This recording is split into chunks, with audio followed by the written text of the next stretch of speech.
கொடுத்த தந்தை இங்கே, உரு கொடுத்த அன்னை அங்கே. இன்ப துன்பம் எது வந்தாலும் பங்கு கொள்ளும் சொந்தம் எங்கே?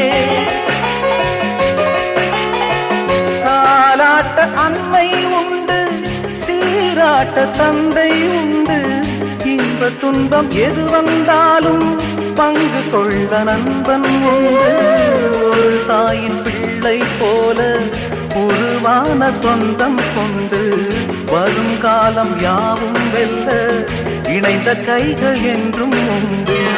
அந்தி நேர தென்றல் காற்று அள்ளி தந்த தாலாட்டு, அந்தி நேர தென்றல் காற்று அள்ளி தந்த தாலாட்டு.